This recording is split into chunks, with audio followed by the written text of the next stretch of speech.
Hi. Welcome to Scripts and Giggles with Shoshanna. And Marnie. We've just watched the trailer for Jennifer Lopez's new film, This Is Me, Now. now. Yeah. And I was just saying to Shoshanna, we're mid to conversation, so you guys are going to just join us. Yeah, come in. That the same way we talk about how people who've written a book can't adapt the book.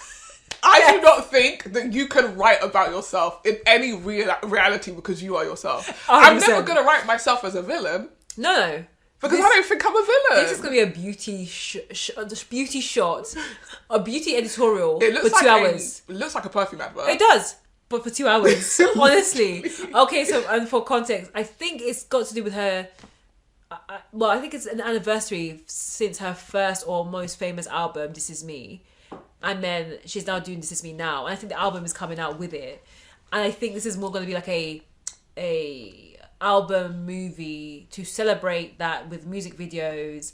But then it also has like themes of sci-fi, steampunk, thriller, drama, romance. Parody.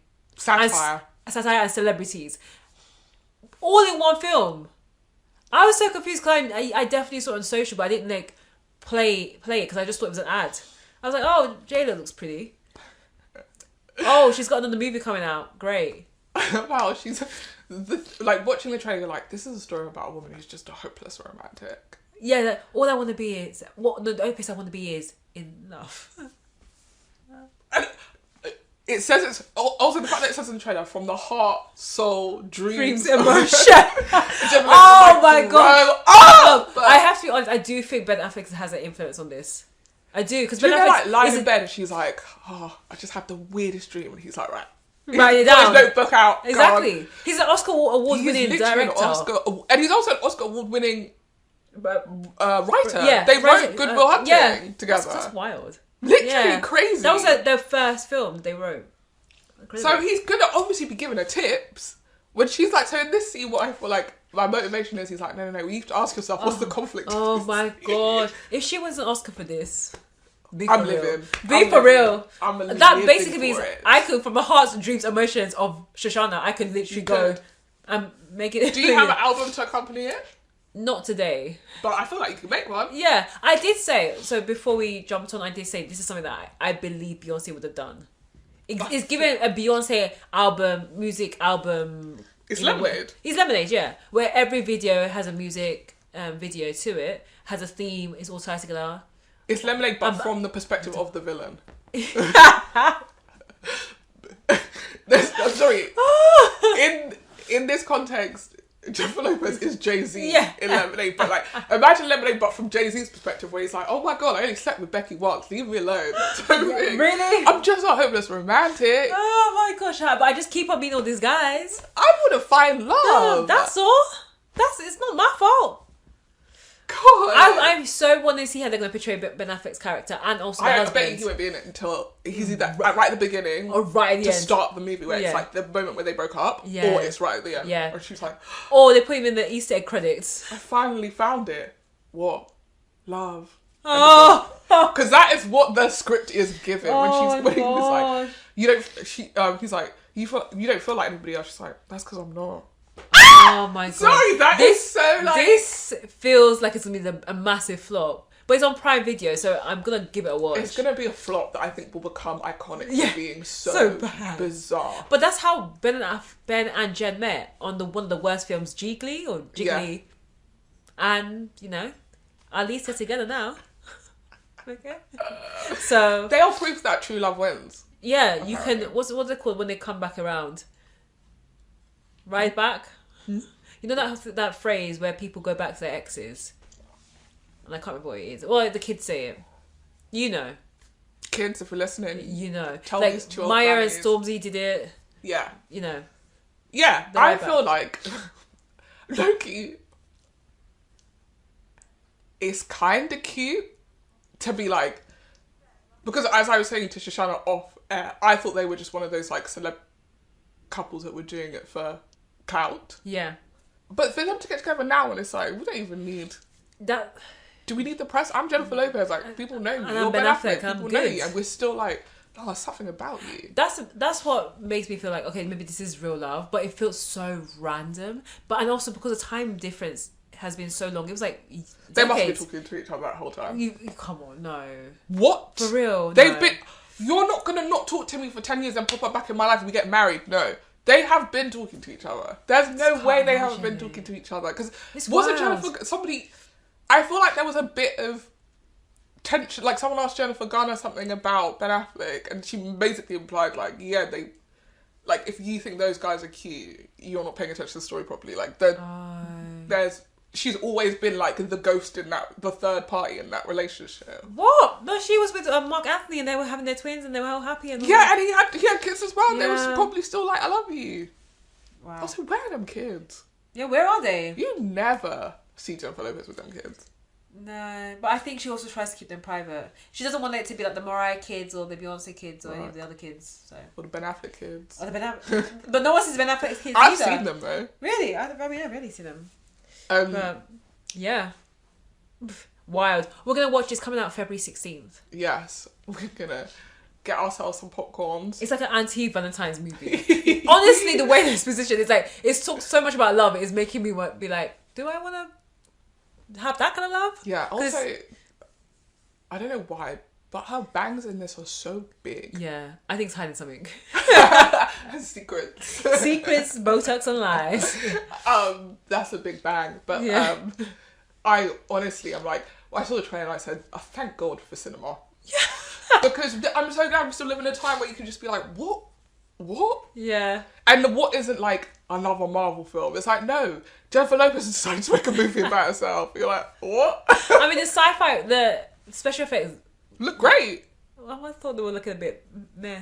I mean, the whole thing looks like a perfume advert. Like I said. That's great. But like, it's not Marvel graphics, but it's good graphics. I'm just thinking, I can't wait to hear her do press about this because, like, what is when they asked her what is the film about, she's like, it's the dreams and just the idea of a woman who wants to be in love.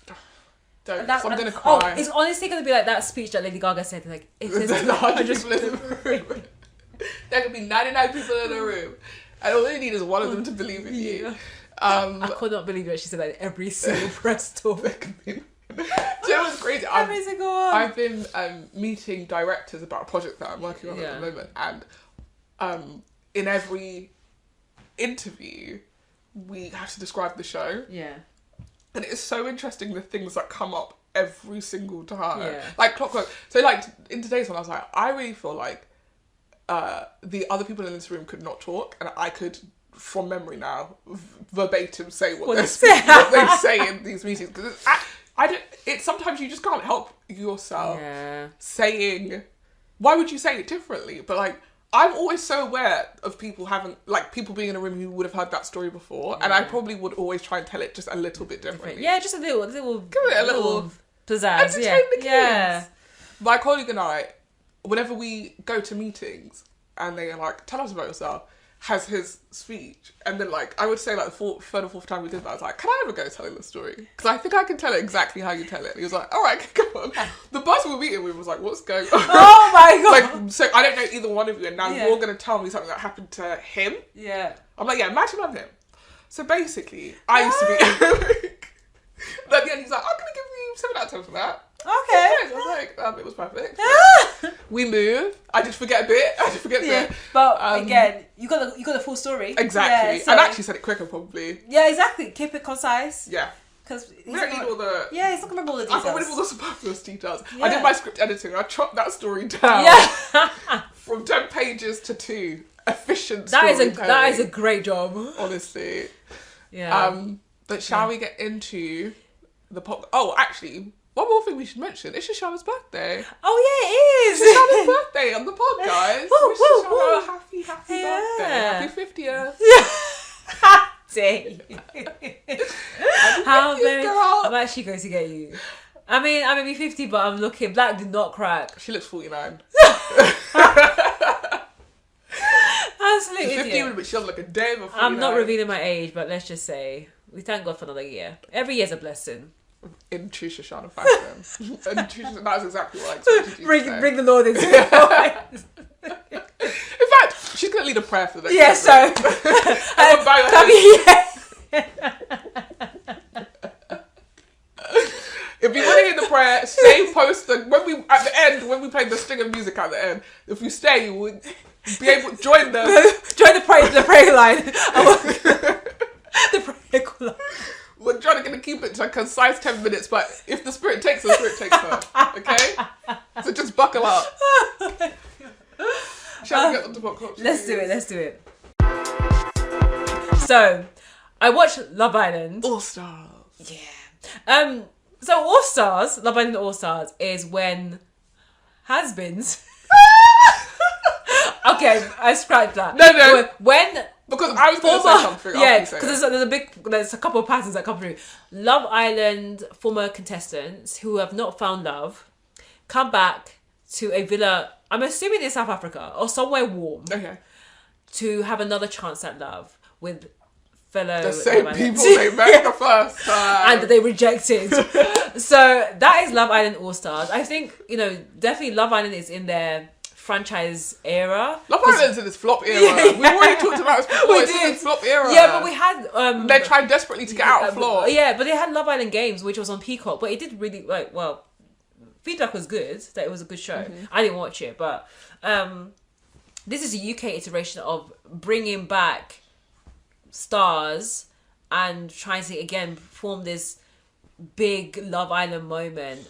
And yeah, that's what All Stars is. So you have the likes of Toby from, I can't remember which season. See, this is the problem. This is my first issue. When you say Love Island All Stars, I'm thinking your Ovies. I'm thinking your Annas. I'm thinking about people who actually characters. Mm-hmm.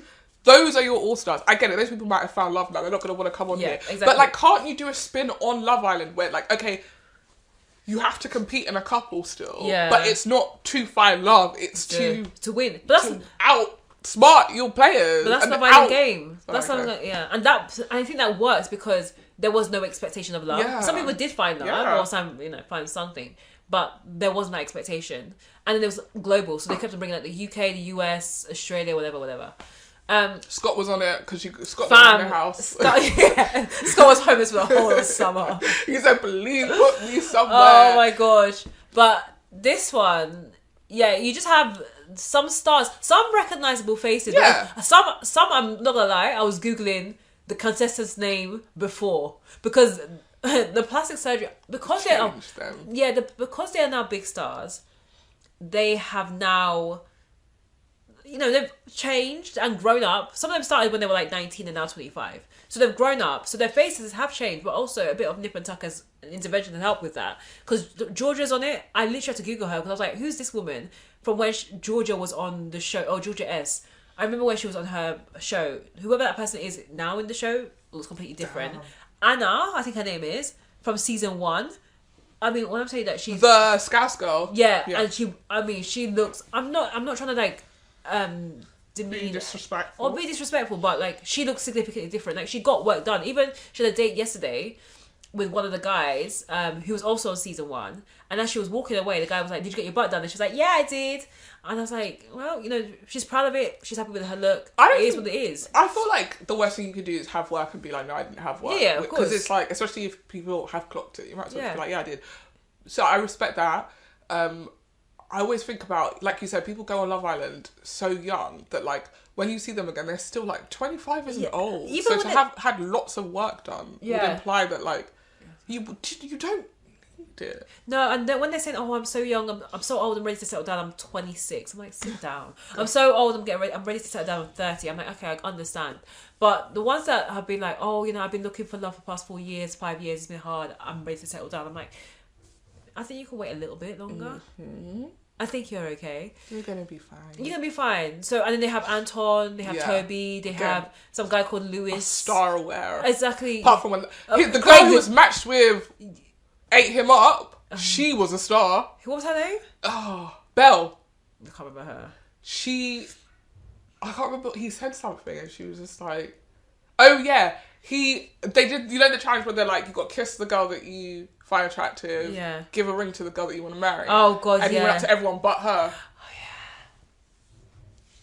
Oh And then he tried to be justified by like, oh, I didn't want to leave anyone out, whatever. And she laid into that season. To be fair, Angela was obviously part of Anna's season. Like that season, those girls ate those guys up. Ate them up. And I'm not gonna lie, with the All Stars at the moment, you can kind of tell the girls are more forward. The girls are like, oh, I'm gonna chat to the guys, and I'm like, girls, sit down. Like these guys, they're lazy. They're just relaxing, going, yeah, we're just enjoying our holiday. You know, just chilling. You know. We know that we need to be doing some grafting, but the girls are doing it, so why do we have to? So in this, are they going to do what they do usually, where they bring in bombshells, but they'll be bombshells from previous seasons? 100%, yeah. Okay. So to me, I'm not expecting any love to be found. Like, Georgia and Toby are the only ones that are, like, seem to have a connection, but that's because they had a on and off situationship outside of the villa beforehand. Right. So now they're back in. It's just an easy, natural relationship. They had Liberty and Josh, or her ex. No, I know what you mean. Well, that was that guy. Yeah. He left already. Yeah. Yeah. After 3 days, he was like, I really enjoyed my time in the villa. Jake. Yeah. I was like, I really enjoyed my time in the villa, but I'm just not feeling anyone. And I was like, good for you for leaving, but like, you just came for a holiday.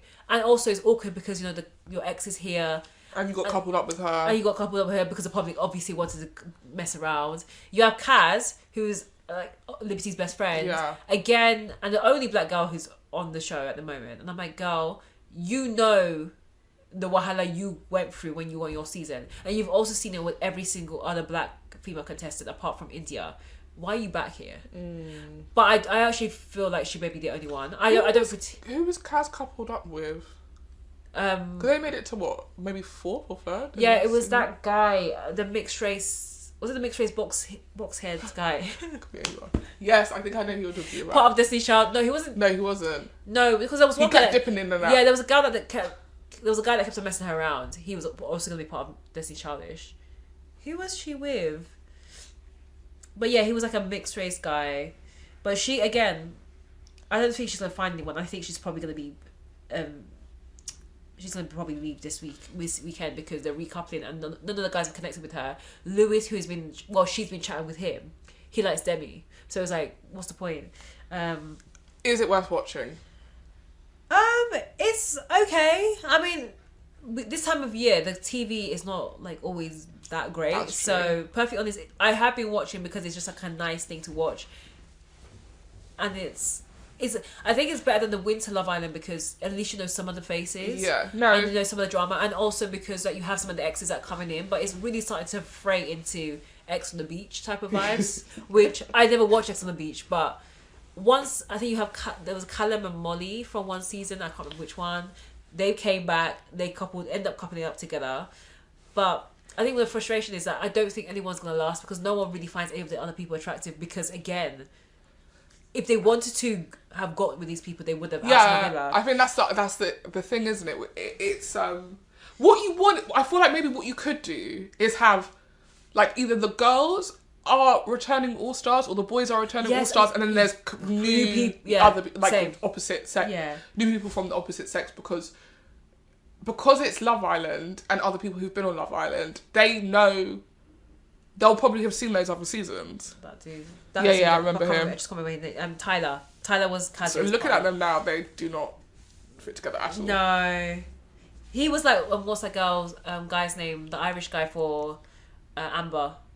Yes. He was like that guy. Yeah. That came right at the end just to like hi, redeem her story. I'll collect my 50k should I get it. Yeah, exactly. But yeah, that's the problem. Like, no, you can't find a love connection here. I was not really genuine. The exes that are coming, they're probably going to end up going back together. Everyone is here for a second chance, not at love, but at fame. Making the money. Exactly. And the thing that's kind of always gracing at me is that they know what works. So there was one time someone said something and everyone was laughing and I was like, oh, it's going to become a meme. That's going to become a meme. I'm like, you're breaking the fourth wall because you know what it entails. You know the impacts of social media. You know how your perception will be if you do something wrong or if you say something weird. And so everyone is going to be a bit more guarded. So I don't think you're going to have like those big bust-ups that you used to have like with like Faye and that other guy, Teddy, when they were arguing and fighting and she not realising that it was one of the highest complained moments in television that year. So, I don't know. It's worth a watch if you have nothing else to watch. I have stuff to watch. I have the trailers. Oh yeah, I need to watch that. which is going to be done next Friday, which is really upsetting me. Oh, bruh. And I have so many seasons of Drag Race. Like, I'm good. And the Apprentice is coming back, so yeah, on Monday. So like, crap. Yeah, or Tuesday, Monday or Tuesday. So it's like there. In terms of reality TV, I think we're good. We'll and Love Is Blind is coming back in the that's next what I was about to say. We I saw a slideshow of the boys, and I was like, oh god, same. I know. I saw it. I was like, yay. Where are the hot men? I Just don't in know. general in life. I'm not gonna lie. I watched Love Island. Love Is Blind Sweden. Me expect to see Alexander Skarsgård every guy in the pods, and they're like mid. And they're all really shallow as well. They're like, I want my girls to be hot, blonde, this, that. And I'm like... Yeah, but can't you get that outside? Why are you on the show for? Like, I don't want to be shallow, But I'm like, look at you. You're not even worth... Never not even say anything else. Which is crazy, because I will say this. When I went to Amsterdam recently, and I don't know if it's just like you're in a new place, so you're like noticing stuff. But I was like, there's more fit people here than there was at home. Oh yeah, 100%. And I came home and I was like, where are all the fit people? Like, where are the fit people in London gone? In relationships. But where are they? You don't even see them. They're outside of London. They left London during the pandemic. That's true. They left London because I'll be on the tube, and like I remember a time where it'd be like, you're on the tube. There's at least 5 fit people in your carriage. Now, you'd be lucky if you see one hot person going and coming from the destination. Where are the hot people? Where have they gone? I think it's cold, so everyone's hibernating. They leave London for the cold. They'll be here in the summer. But even in the summer, I'd like... Yeah, where are the hot people? No, I'm so sorry. I think... Maybe London really doesn't have hot people in it no more. No, That's a real shame. I think you see the more hot guys when you're on holiday. I'm so sorry. Or maybe like your glasses are skewed. Like, I'm too busy thinking about work. Exactly. But when I'm ready to relax, then your eyes are like the scales everywhere. have dropped from your eyes, and you're like, I'm ready. Where the men? Where they at? I was like, this is crazy. I've got off the plane. The security, the guy who's going to tell me whether or not I can come into the country is hotter than anyone I've seen in 15 years. I go to Amsterdam quite regularly. The police go, what? I'm like, what's going on? I was like, oh, hi, why are you in Amsterdam? I was like, for you. I'm like, search my bag. I might have committed a crime, honey. You better check that bag. Oh my gosh, I'm so finished. Find out what I'm back in. Like, it's that or like, I'm so starved of beauty that I'm like, wow, this guy's hot. And he's actually just he's a 6. But everyone else in London is a 4. What the hell? I know. I hate to say it. At most, yeah. I think we've got such a beautiful city, and where is the beauty? I don't know. We're starved. We're starved. Or maybe we're just not looking deep enough. I really don't know. I think what it is that like you could be hot in London, but like there are so many other tales that will tell me about you that will tell me do not even think about it with this person. True. Like, oh, he's hot but he's wearing like a Barber jacket. I'm like, okay, so he's gonna be a nightmare. Or he's hot but like look at his trainers. Like we know the analog for what Londonders are like. Yeah, I'm a Londoner. Exactly, stuff like that. And like vice versa, I'm sure they're looking at me and be like, she's hot, but she's from South London, so she's probably gonna headbutt me. And that's it. That's the end. Yeah, I know for a fact, one day I'll do one thing wrong and she's just gonna cuss me and my family, and it's not right. I can't live like that no more. Yeah. So we get what we get. Yeah. Well, we'll find hot guys on holiday. We'll find not on Love Island though. Not on Love Island. I'm so sorry. Like the guys are even see them second time around, I'm like, you look even worse. Anton looked like he does something to his face. Sorry, you don't look that was really harsh. It's not very birthday girl of you. Sorry, then let's be celebrant. Let me be a celebrant. Let me be positive. Celebrate the people. Let me be celebrate. The guys have grown. That's it. We wish them all the best. We hope you find love on Love Island, okay? Girls, boys. Yeah. The thing is, the girls know that. And I think this is the problem with these type of shows, with Love Island, on any type of these dating shows. You have a small pool, and this is all you get.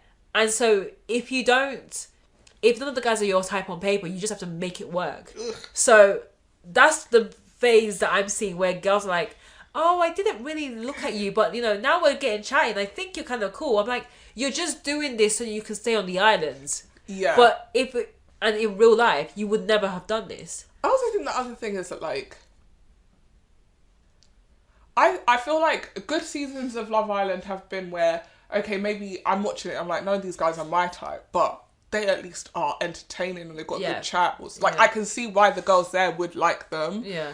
I never really got the Toby thing, but he did, like, the thing about He's Toby... got man time.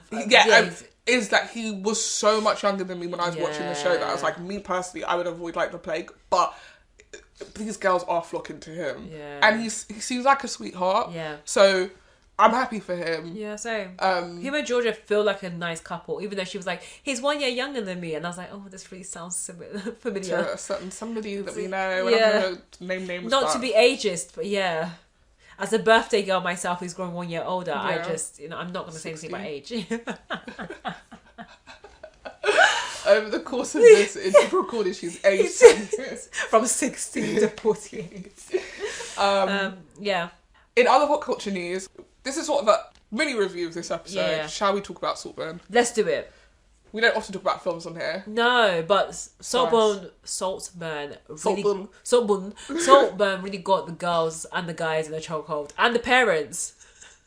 Have you seen the TikToks where they're like, I got my dad to watch Saltburn, or the voice notes where they're like, no, he's not gonna fuck a grave. What? He's fucking a grave. So, spoiler alert if you haven't seen spoiler. There's some spoilers in here. It's very weird. I'm having a very weird relationship with it, and I think I might watch it again, because as soon as it finished, I would say like the next day I was like, I think I have to watch this again. For real? Yeah, in a sense that like, I'm curious as to whether... I can't make my mind up as to whether or not this is a good film. Yeah. Was I entertained in places? Sure. Yeah. At the end, did I feel like it got so wacky that it lost me? Sure. Yeah. And now that I know what's coming... Yeah. Because obviously, prior to watching it, I'd heard all the hype about the bathroom scene, so I was just like... I was literally expecting, and I apologise for the graphic nature of this, for him to be essentially cupping and lapping up semen, which is not what happened. No, it's not at all. What happened is so much tamer, and it's obviously not tamer. First of all, I would never drink anyone's bath water. No, it's not just even if they didn't come in the bath. It's not even just bath water. I think it was the drain for me. It was the sucking through the drain that I was like, this is revolting. That's when I think I had to turn. I couldn't watch it because it was like really horrible. Yeah, I think because you heard the sucking sound as well. The act of slurping anything would make you uncomfortable. Yeah. And it just to me it wasn't. I was like, the way that people talked about it, I was literally expecting it to be. And again, I apologise for graphicness, but thicker. I wasn't even looking at the consistency. And more viscous. It's water. So it was like, water, yeah. Okay, that can be cloudy with literally anything. It could be cloudy with dirt. It could be cloudy lemonade. It probably was. So I got to that scene and I was just like, LOL. Really, that was my feeling. I was watching it, I was like, okay. Yeah. Like, I think that, like, the character you set up is obsessed with this guy enough that he might do this. Yeah. I buy it. Yeah. The scene after this, where he goes after the sister, okay, I said, I don't know what's going on anymore. So basically last week, Marnie said there's one scene that... So everyone's talking about the grave scene and the bathtub scene. There's actually one scene that's worse. And the scene that I'm thinking you're talking about is the having sex with the sister when she's on her period. It wasn't happening. Eating her out. Sorry, can I just say? And maybe I'm immature. And they put the blood on her chest. I was like, worse than that. Maybe I'm immature. Obviously, people have sex on their periods. Like this is not the first time this has ever happened. Yeah. I get it. But he puts his fingers inside her and then puts them to her own lips. And I'm sorry. I said, what? I would simply pass away. Oh my god. I've died. So it reminds me of a scene from Sex and the City where the guy is eating out, I think it's Miranda, and then after he does that, he goes up and tries to kiss her right after, and she's like, I'm good. I really don't. This is what? It just doesn't make sense because she would never do that the other way around. Anyway, that's what it reminded me of. It was weird. It's so. It's so intimate for someone you've not... I'm just trying to... logic jump of... We've never even kissed before. No. To, I am putting your own period blood in your mouth. And then you're like, this is kind of hot. Also, there's a lot. I feel like that was that was where, and maybe it's just the handling of like an eating disorder in general, right? Yeah. There's a lot going on in that moment for her because it's a person who has an eating disorder, but here she is lapping up her own period blood. We can come back to that. Yeah. In the next scene, he's like forcing her to eat. Like he keeps sliding things across the table for her to eat. And I was like, I get it. He's manipulative, but there's something about this that to me is so villainous that like everything that happens from here now, I'm not going to be surprised by, because I feel like this is a mark of someone who's like completely unhinged. They're completely unhinged. And then she goes to throw up, and then the way she ends up, you know, dying, and it's implied that he's either given her the blade or done it. Yeah, I felt like it was implied that she did it, but he just supplied. Yeah. Her story, I thought, of all of the characters in there, is the most tragic. Rounded. Yeah, it is, but it felt the most rounded. Like I felt like I could see the problems she was facing, and that was it. Whereas Jacob Elordi's character, I'll be honest, I didn't feel like. I mean, his death was. He was poisoned, so it's slightly different. But you don't really get that much of an arc from him. No. I think he's a great. He acts very well in it. His accent was very good. Like I forgot that he was Australian, and he really, like, he absorbs himself into that character. But I didn't feel like he had much of an arc, apart from being like the obsession. Yeah, I think I might have said this last week, but like Jacob Elordi's character and the initial scenes at university remind me so much of being at university, and I think Emerald Fennell really got that right. Like, you went to a university that was probably full of raw people as well, and like they're a very specific breed. Yeah. And they look like they're homeless, and then you go to their house and it's like a stately home or a castle. You're like, what the hell? Like, it's the level of richness is not even something that like you've ever imagined growing up on a South London estate. It's like just not inaccessible. Yeah.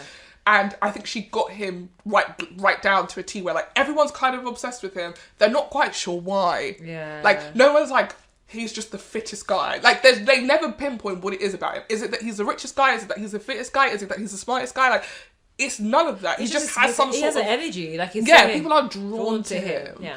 And I think it's because he's white. Yeah, I mean, he's a tall white rich guy. Yeah. What's not to be drawn to? And he's easy on the eye. So like you easily become enchanted by him. Like, oh, look at, like, he's giving me attention type of thing. And of course his name's Harry. Like that's that guy. Yeah. So I thought they got him right 100%. The cousin, is it the mixed race guy? Yeah, I couldn't quite place. And I think he was quite interesting. I felt like I liked the character a lot, but I'm like, I don't. In the world, you don't know where to place him. I as much as they're like, he's my cousin, and so that's why he's allowed. I was like, I feel like they're missing, and I'm not expecting Emerald Fennell to be able to tell this story because she is not mixed race. No, but like actually, even if you're mixed race and rich, and your cousin happens to be the most popular guy in school, there are microaggressions that you will still face whenever you go out without those badges of honour. Yeah. And like, he's very confident and he's very sassy, and I think he can hold his own. But it would have been interesting to see that there are still limitations to... the reason why he has to be so confident and sassy and on guard is because so often people think that he shouldn't be there. Yeah. So of course he's best placed to notice that Barry Keogh's character shouldn't be there because that's what I'm always looking out for. Yeah. But they never like let us...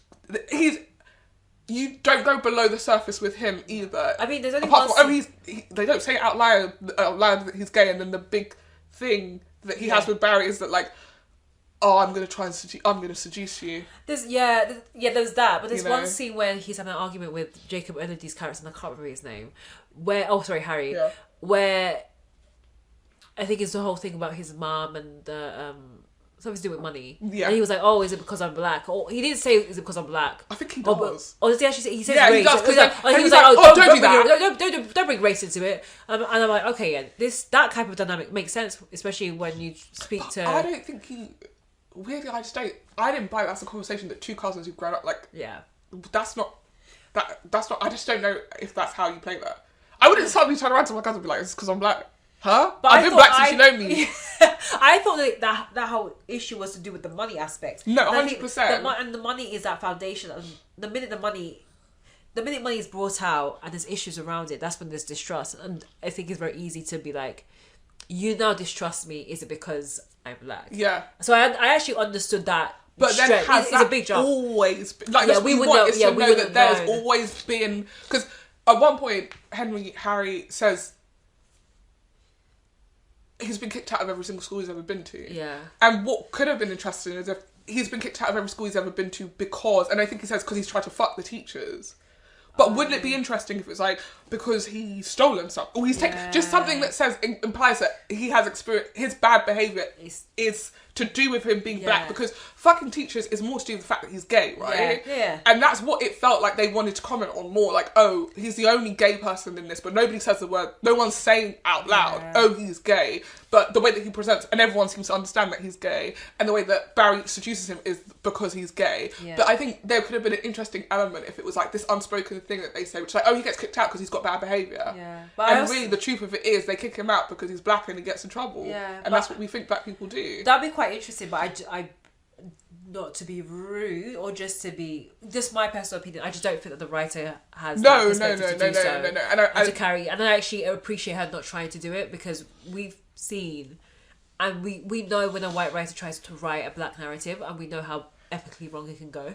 And so, I think that like it didn't jar me for the whole, I didn't remember my experience from the film, but I feel like had he been British, it would have been harder to get past. I think of being American, sometimes you can bypass, because American racism is very different to British racism, and you can bypass a lot of things for being from that different place. Like, I'm sure my experience, if I ever went to America, would be very different to an experience of a person who was born and raised there, 100%. Because by virtue of my accent, I'm not like the others. Oh no, the one that I always told you. In quotes, because I would always say that when I went to America, especially in New York, the compliments I would receive because of my accent surprised me, because I was like, oh well, I'm expecting this kind of potential hostility, potential reaction, but because I open my mouth and I don't sound like I'm from America, then it's like, oh, you're not from here.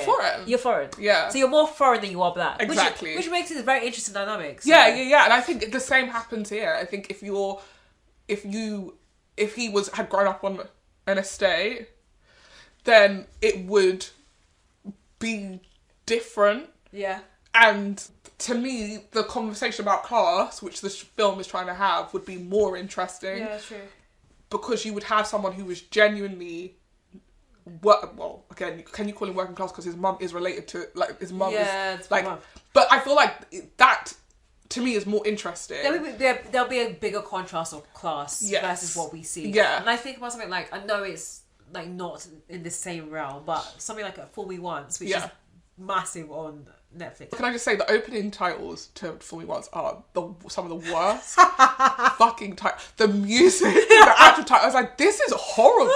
And I very rarely think about titles. No. But those I was like, this is so jarring. The frame, and the music. It's so jarring, but it's even more jarring when you watch the show, because like, this has no bearing. It's not even from the same world as the show. As I said, there's so, like, I feel like the graphics and the creative teams in, like, the production company, no offense, this is their big time to shine. So they will go out. They will go crazy. That's the part that there's not. It's not controlled as much by the broadcaster, by the broadcaster and the commissioner. So they're like, let's go wild, let's go creative, because I would note the hell out. I would be like, hold on a second, what is this? What is it? Because I was trying to enjoy a show. I'm so close to trying to off it.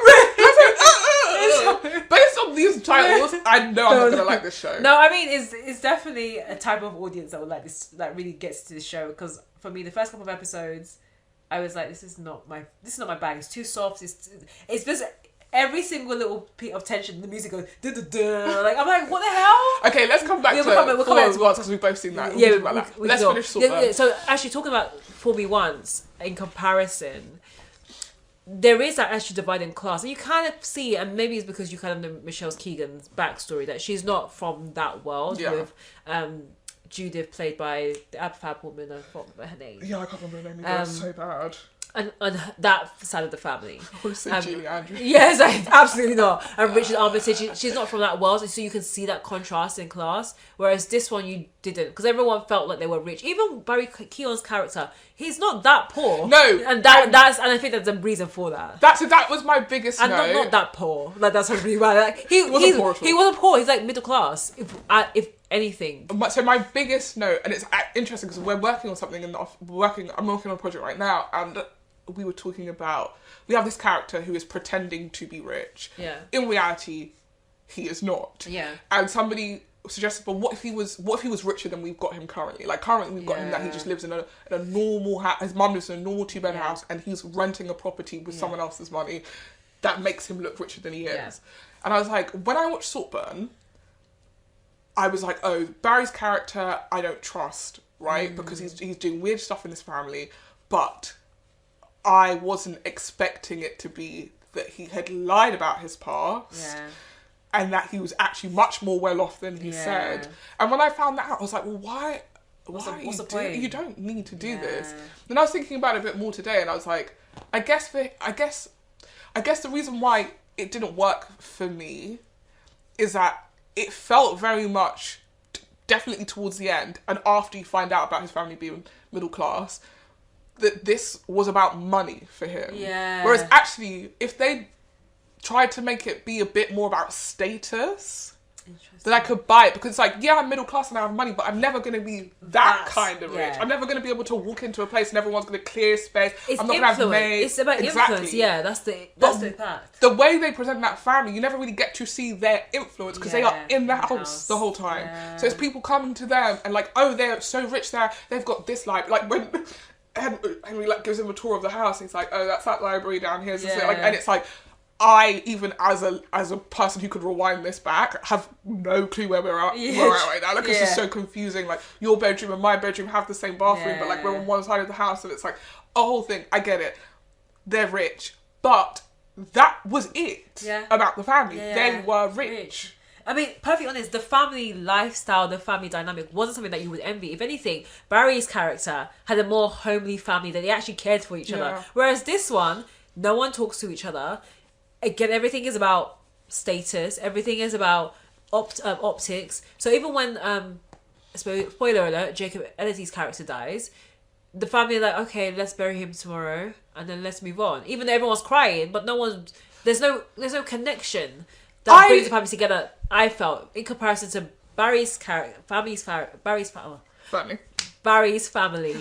What was this guy's name again? It's not gonna happen. Where you see that, like, oh, we just care for you. We want to know where you are. We want to know where you've been. You've not come back home since you've left university, and you can see that there's a care and there's an affection that you don't get in the Saltburn house. So I would say the family at Saltburn, I feel like they did love each other, but they loved each other in that very upper class way, which is that, like, first and foremost, the most important thing is appearance. Yeah.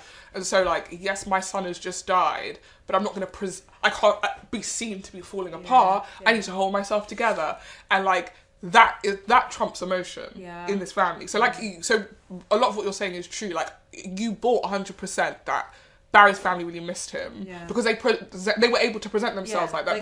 There's no shame in saying we baked you a cake, we've made dinner, we're so excited that you've come home, we really miss you. Whereas I think when they come to Saltburn that first day, it's very much like, oh goody, you're here, lots of kisses, and oh, you look fabulous, darling, and then just sit down and get on with it, because we're not going to be like, tell me how school was, tell me everything, I love you so much. Like, they're just not that kind of family. And I feel like that's what it was trying to skewer, that exact kind of family where it's like, you would happily gossip about each other, like when the mum's like, oh yeah, it's awful that she's still not eating. Like, your daughter has an eating disorder, and you could treat that, but you're just treating it like, oh, well, it's just this thing that she'll go through and it'll go away by itself. And it's like, okay, cool. What? Yeah. Like, what? Or like, or the friend who, like, played by Carey Mulligan. Yeah, like, she's gonna have to leave now. Yeah, and then she leaves and they're like, she died. What the fuck? What? Whoa, stop. Also, they never explained that. She just, poof, done. Yeah, and I thought they set that up to be like, to Barry's character, like, being at Saltburn is the best thing that's ever gonna happen to you. The minute you leave here, you will die. Yeah. Like, you just won't be able to live outside of it. But they treat her like shit anyway when she's there, so I don't know why she said... Like, anyway. It emphasised that it had been disposable. For me, anyway. Yes. It's like, her character was very disposable, but also quite funny, but, you know. But I think one thing about... But also... Yeah, you go. Sorry, really quickly. But also, the other thing that she shows is the way that they, like, pick up these, like, strays. Yeah. Who are a mess, who are sort of there for their entertainment. Yeah. And I guess she has to go because Barry's character's here now. And did you hear that his mum was on crack and his dad died and she's an alcoholic, and now we have our sort of stray of the summer, so we don't need you anymore. That's their charity for the year. Yeah. It's a charity for the period. And what I wanted the story to be about is like, actually his story is true. Yeah. But when he goes to the house and he sees how they treat her, he's like, I'll be down if they bring another stray in to replace me.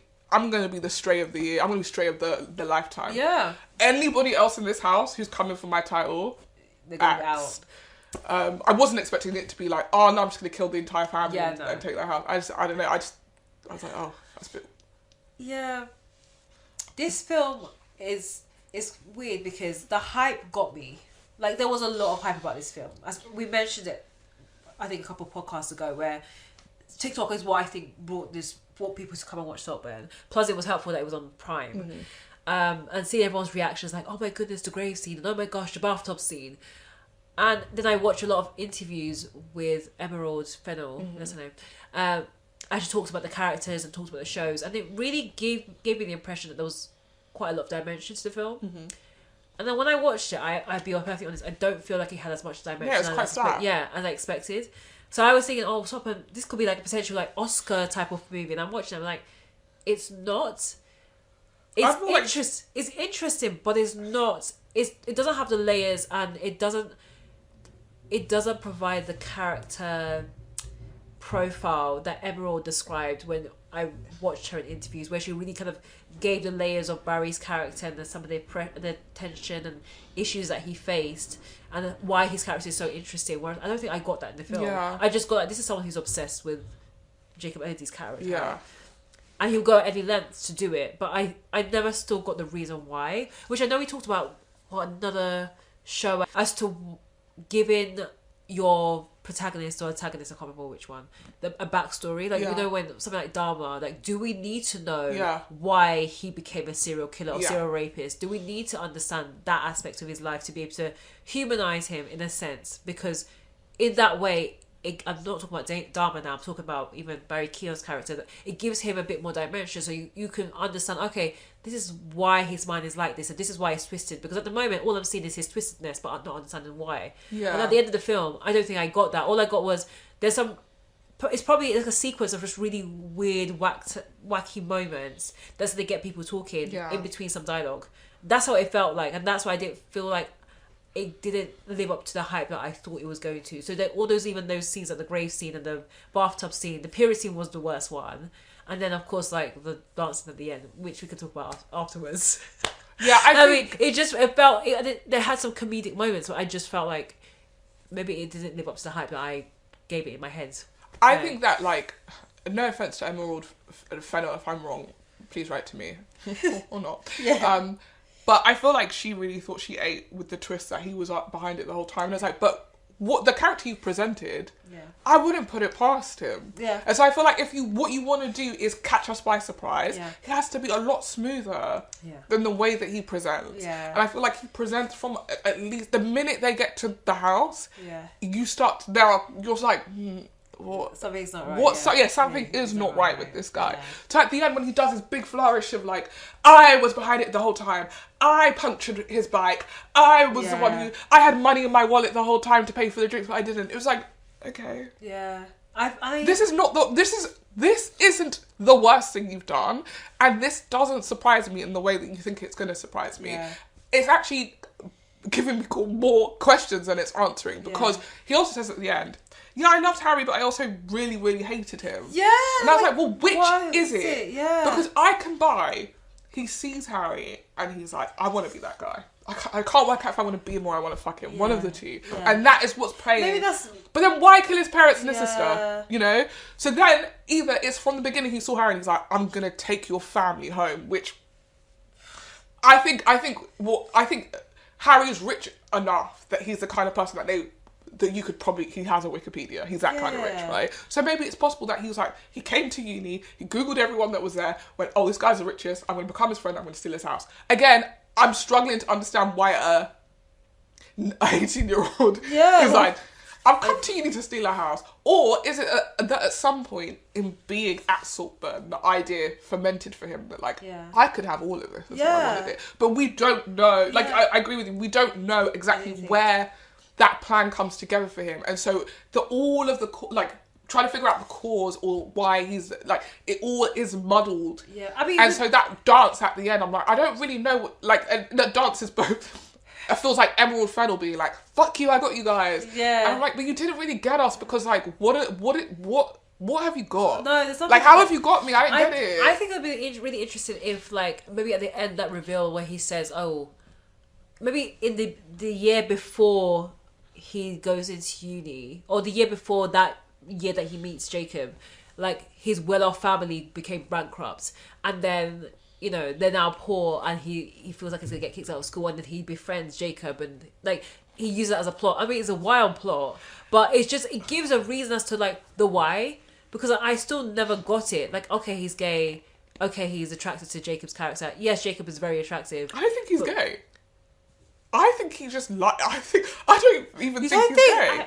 I think it's because the way he was like, yeah, I liked him, but I really hated him. I really, really hated him. It made me think. I don't know if I don't know if that's them like Emerald Fennell and the character telling us that he never really liked him. This was all because he says I deliberately wanted people to think I was obsessed with him. But why? Because like if people thought I was obsessed with him, they wouldn't believe that I would kill him. But oh my god! But I feel like the minute he dies, everyone is like, isn't it this like the cousin and the sister are like, it's you, right? You. Like, does everyone notice this guy? We're all crying. This guy's like, pass me the eggs, please. He's like, I really loved the invites that you chose. Very beautiful calligraphy. Like, it's weird how. And I just so that's why I would like. That's what I'm saying. I was left with more questions than answers. I got to the end. I was like, I don't even know if he did love him. I don't know if he just loved that because he seems the happiest when he gets the house. True. So was this all just to get the house? But then you didn't know about the house. Or did he? Maybe. That's the thing. It's not clear whether he knew about the house before he met him, whether he didn't know about the house when he met him. It's not clear. Like, I don't mind that. Like, I hear what you're saying about trying to give him, like, his parents being bankrupt. But I feel like he is a sociopath. Yeah. And so I don't think he needs a reason, like, a real reason where it's like, I'm trying to save my family. I think it's like, I want what you want. Yeah. Which is fine, but we need to know the point in which he's like, I want what you have. And what exactly is he wants? Is it Harry's popularity, Harry's good grace, Harry's the way that people flock to him? Like, I want your animal magnetism. And I feel like maybe if I get the house, I will also get, like, I just want to know what it is exactly that he wants, because the dance at the end is given, haha, I taught you bitches a lesson, but they weren't bad to you. No. They actually, so they don't even really... They actually liked you and they brought you into the home. Yeah, they're shitty people, but they're shitty people because they're rich. All rich people are kind of shitty. I don't think they are so shit that they deserve to be murdered. And I don't think that you were the morally righteous one. Yeah. Like, it'd be different. That's why I'm saying, if he was actually dirt poor, and then he somehow ended up being the guy who won this house, and their plan all along was to, like, court him for the summer and then dump him out, then I would be like, yeah, he got them. Yeah, he got them. That's true. They thought they were going to get him, but no, he came and they said, I'm going to get you. Yeah. That's a story I could be like, yeah, do it. Poor people do it. But, like, this is like a middle class guy who's just like, yeah, I want your house. Okay. All right. White people shit. I got to the end, I was literally like, okay, so this is some white people shit that maybe I don't get. But, like, I don't feel sympathy towards this character to feel a sense of reward that he won. Yeah. And I don't feel particular sympathy towards the family to feel deep sadness that they lost. I only feel like his character is morally worse than them. So he should have lost. Yeah, no, 100% he should have. Because in the interview, she did say, the film is ultimately a comedy. And I was like, huh? I mean, I did laugh at a lot of Rosamund Pike's lines because she was just so... It was funny. Her character was a caricature. Yeah, I think to me, every single character was... Yes. Of, like... just upper class behaviour. Like, even down to the casting, like, casting Richard E. Grant. Yeah. Like, Richard E. Grant is a parody of Richard E. Grant Yeah. at this point. Like, 100%. he's great, and he's great at what he does. Like, the minute you see him, you're like, okay, he's going to play a rich older man. Yeah. And he played a rich older man. And did really well. He is, and I think the casting was good because I think Rosamund Pike was charming in her ditziness. Yeah. I thought... And I think Richard E. Grant is very charming. Yeah. Oh, I felt for him. Like, I liked him a lot, even though I guess he's just as shit. Like, both of them are implicit in kicking the mixed race cousin out. Yeah. Based on nothing other than something we're missing and we're assuming it's you. Yeah. Because you're... But we can't talk about it. We can't talk about this. Exactly. Jacob Elordi is charming in that. And even the sister is charming. So it's like... That, I feel like that's one thing that those really rich people are really good at. It's just like being personable in a way that you're like, oh, I do wish I could hang out with them. Yeah, but they suck. Yeah. And I think that they got right. I just think the undoing of them, using Barry Keoghan's character to undo them, didn't really as land. Well as we felt. Yeah. I was just thinking about it as you were talking, just about Saltburn, and I do think it has reignited the passion around. Oh, not around film. That's a very big. Film is back. Yeah. Barbie Foundation. Yeah. That's a big generalization. But I mean, like, creating this hype about a movie based on TikTok. Yeah. But because this is quite a small film. Yeah. If you be reality. The marketing, if anything, was TikTok people going, reactions when you saw that scene, and you just see someone's face and you're like, oh, what happened? And you don't see what happened. Yeah. For obvious reasons, because we can't show on TikTok. But I'm thinking, are we going to see this trend where we're going to just find these type of films where it's just have big shocking moments for big shocking moments' sakes? Yeah. Because if I think about the grave scene and I think about the bathtub scene, those scenes could have not happened and the story would have been exactly the same. Exactly. Yeah. And even when I know that the grave scene was improvised by Barry, again, I'm still just thinking, what the hell? Like, what was everyone saying, thinking when he was just like, put the camera on, keep rolling. Let me get to work. Let's keep rolling, okay? I would have personally, if I was a director, I would have shot that and been like, great, fantastic. You would never see it. And the premier when he's like, oh, so he's like, yeah, we tried, you know. But the running time was making the film. We were really trying to understand how we could fit. If you want, I can send you the scene. Yeah. But you could put it in your, what's it called, your tape. Yeah, you can watch it yourself. Yeah. Or maybe you can share it on Christmas Day with your family. Exactly. Come on.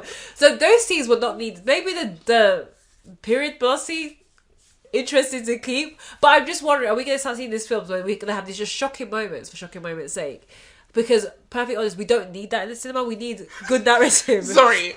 Can you imagine watching someone in the cinema? I don't think I could. I think I could have watched I'm so grateful that it goes on Prime quite quickly. Because, I think I would have been mad. Yeah. But, like, I was just thinking of something. Because I always think, whenever people are shocked by something they think that they've watched, I'm always trying to think about what was the last thing I saw that shocked me. Yeah. And this might not be... If you say Beyonce related songs, I'm gonna... No, it didn't shock me. It moved me. Yeah. This might be... This is a very old... This is old, so I might be missing something in between. Go on. The start of season 4, I think, of Girls is Marnie against a window while Desi's eating her. That is the opening scene. And when I tell you, even when I rewatch the series and that scene comes up, I'm like, oh my God, this is so graphic. And when I remember that Alison Williams had a really strict rule about them not shooting her boobs, but was okay with them shooting Desi's butt face inside her butt cheeks, I was like, what the hell? Also, that is just a scene you didn't even need. It's like, open the series with a bang. Desi's eating my because there's no narrative that's added to it at all. I mean, I always forget. I feel like we need to do a rewatch of Girls. That just shook me to my core. I said, it's 9 a.m. It's literally 9 a.m. for me. Why on earth is this? And I think, given the time that Girls came out, and maybe like Sex and the City... Oh yeah, there's a scene from Sex and the City. I don't watch Sex and the City, so I saw this completely out of no context. I'm flicking through the channels. I was like, what was it? I don't know. I can't remember who the woman is, but it's two people on a sex swing. Oh yeah, I've been rewatching it. Yeah, I know. She was like, "That's Samantha," and there's a guy. She's like, and imagine he's like, no lead up. You just landed bang on two people's sex. I said, this show needs to be banned. I cannot believe that you can watch this for free. That's wild. Yeah, on your television at 10 p.m. But it was a build up. There was a reason why the sex scene happened. Because he was like, he showed her the swingers. Like, I really want to have sex with you, but I need to know that you've had an STI test. And she's like, oh, now I have to go and have an AIDS test. The worst thing is I'm in the living room with my cousin as well, and it just I'm flicking, and then I stop. You're like, and we're both like, huh? Okay. We just won't. But like, do you know when you see something, you're like, but like, what's the logic? Logistically, what's happening here? Yeah, but we can't go back. And we can't go back, and we can't talk about it either. So because that's your younger cousin as well. Your very younger cousin. It lived in my head rent free. Yeah, well, no, a year younger. No, it's 5 months younger than me. Okay. Oh, but sorry. Like, okay, that cousin. Sorry. Yeah, not like 5-year-old cousin being like, "What's this?" I'm like, "Please." This. Don't worry. Don't worry. What's my 5-year-old cousin do up at 10 o'clock at night anyway? That is a big question. Yeah. Those are the only two things that like I feel like I saw that aren't like, you know, the Red Wedding in Game of Thrones or like just like where it's not like a twisted something where you're like because the big shock is like Ned Stark getting killed at the end of episode 1. Yeah, exactly. And I was like, oh, at the end of season 1, and I was like, what? Yeah, those kind of things usually are the things that I'm like, oh, we need to pick up the phone and chat to each other about. But like when I think about just a scene, I was just like, what the hell? Yeah. And it's usually a weird sex scene. Like, let's be honest, it's not like anything. A sex scene that you haven't asked for. No. And he has when we watched on prisons. I didn't think of the same thing. I was like, I don't think I ever needed to see this. Never. And the show would have been exactly the same. Yeah, exactly. You could have just been in bed, and we know what will happen is fine. I'm trying to think now about the shows that I'm working on at the moment, and if we've got any moments where. And maybe we need to put just like one scene where it's just like the most graphic. It's like it's almost like blinking you miss it type of thing. You're like what? Anyway, I feel like I'm watching the trailers now, and there's more moments in the trailers. I'm like, what the fuck? Than I was when I watched that film. Really? Because I feel it's such cheap storytelling to try and gag people by being like, oh, man's gonna have sex with a grave. Yeah. You know, people will have sex with dead bodies for real. Yeah. Oh, please. No, for real. This is not nothing. The darkest thing. And I think that's why the hype didn't live up to my expectation. Didn't live up to the hype. He's drinking bath water. Like, okay. Come on, because when they were talking about the bath scene, I definitely felt like it was what you were going to say, and I also thought that Jacob Elordi was also going to be in the bath. Yeah, like he knew what he was doing. Like he was like literally like throwing it in there. So anyway, I honestly thought it was going to be like a real connected type of moment. But anyway, that was Saltburn. If you were going to rate it out of 5, what would you give it? I enjoyed the experience of watching it, so I'd maybe give it 3.5. But like, I think I need to watch it again because I want to know whether it's like because I will say this into Emerald Fennell's defense, it's beautifully shot. Oh, 100%. And I want to know if taking that the fact that it's beautifully shot out of it, because I will be familiar with the images now, whether I'd think that the script actually holds up, and I don't know if the script does. No, she did describe a lot of symbolism around the costume, around the visuals, the fact that it was shot in a certain type of frame. Yeah. So that's why you use that. It looks like a box around your TV screen. Basically. They handcrafted the titles. Yeah. With like actual like metal, like they made. That's like, really cool. And then animated that. Yeah. Like it's very, very cool. What's nuts is like it's on screen for like 2 seconds. Yeah.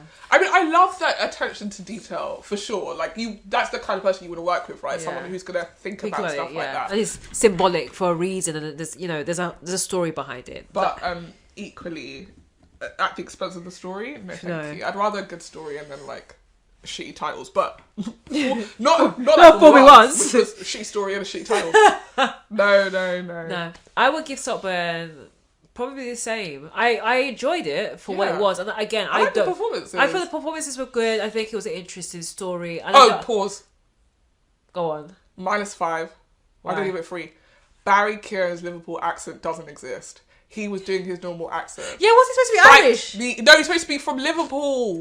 Bro, I thought he was supposed to be Irish the whole time. Because he sounds exactly like himself. Yeah, exactly. That's why I was like, oh. Yes, I'm taking 0.5 off I it. was And no like, one's talking about that. People are talking about his accent is terrible. I was like, oh, it's so nice that they kept his real accent. And then afterwards, it just really bothers me because accent work takes time and craft, right?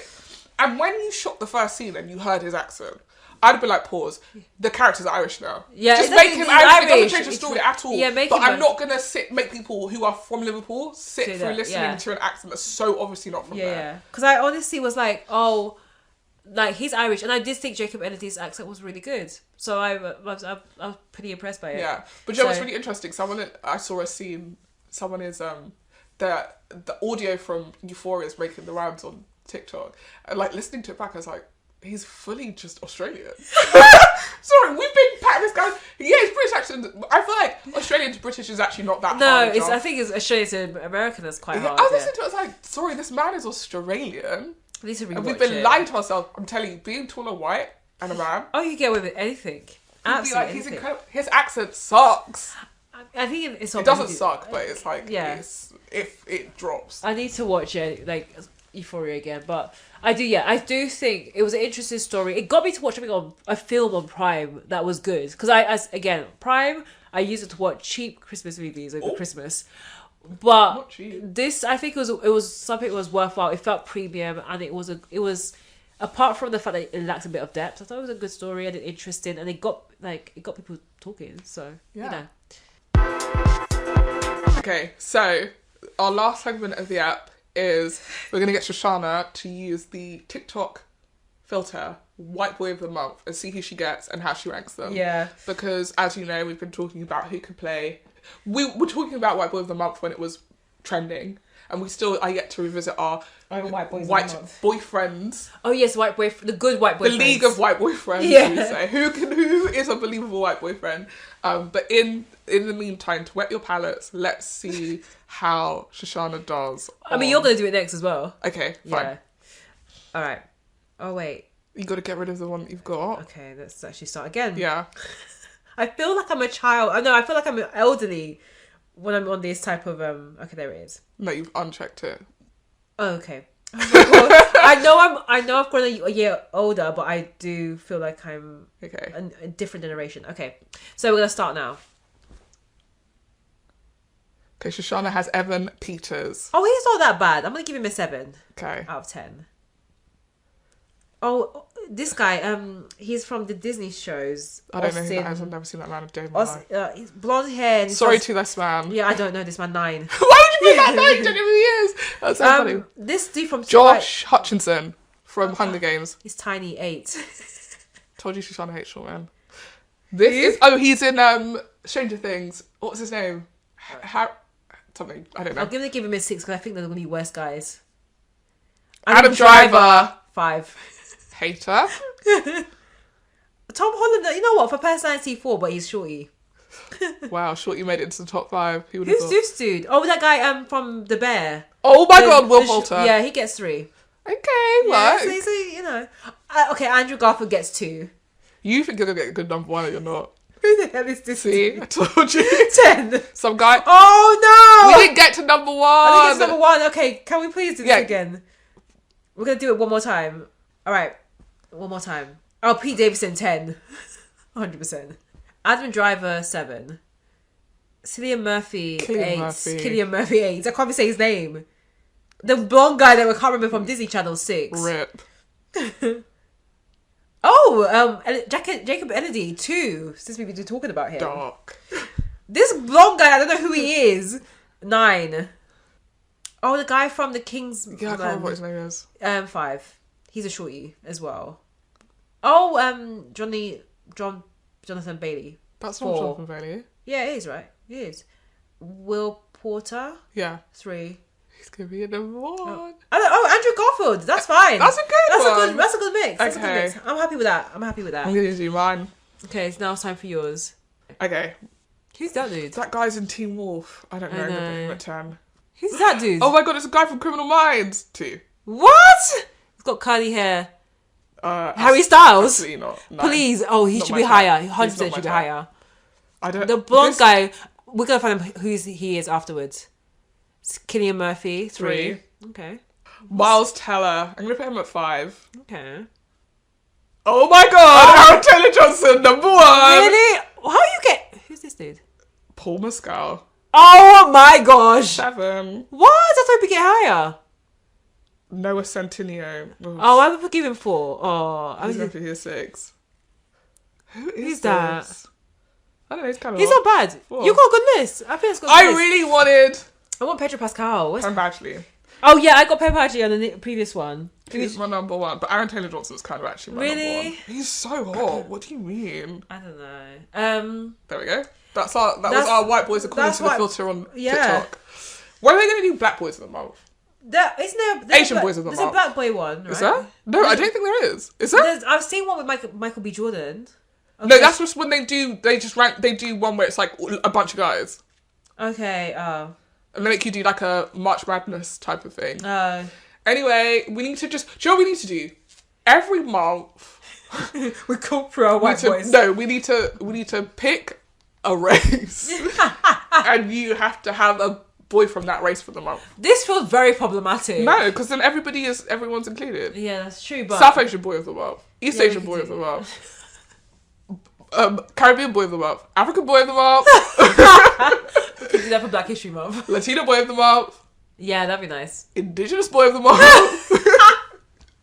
Scandi boy of the month. We're gonna have to explore this idea further. Eastern European boy of the month. When we get this idea in a Southern clear European way, boy of the month. we'll let you know. English okay? boy of the month. No Americans. No. Oh, there's 2 more months left. American boy of the month. And Canadian boy of the month. Ooh. I thought I covered every single one. I think we can. Not every single part of the world. Okay, kind of, yeah. Who's there? Antarctican boy of the month. Oh, I did forget. Samoan boy of the month. Oh yeah. What's that part of the world called? Australasian boy. Australasian boy of the month. We will figure this idea out in more detail. Yes. But we're all equal opportunities girlies. And listen, next month, Black History Month. Yeah. So whoever works on the filters, please get the Black Boys ready. Come on. This is what Black History Month is about. Yeah. Objectifying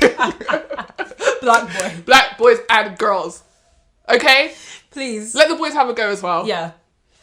But that has been a really fun, interesting take on white boys. And an interesting take, a very lovely birthday podcast. What are we doing next week? What is out at the moment that you're excited by? That's what we're going to have to talk about next week. Yeah, next week we're going to talk about, I guess, the year ahead. Yeah. There will be no The Bear, I think. Not this year. And I don't know if there's going to be a White Lotus. There's no Succession. No. So what are the big staples of true. This year? I think that's a big Last question. of Us? I think is there going to be a second season of The Last of Us? Yes, there is, but I don't think it's going to be coming out this year. I mean, that's a big question. I think it might be a movie year. Probably. We've got J-Lo. What? We've got J-Lo's film. Oh yeah, J-Lo's film. Number 1. Yeah, exactly. I mean, I do think a lot of big shows finished last year. You have The Crown, Sex Ed, Top Boy, Succession.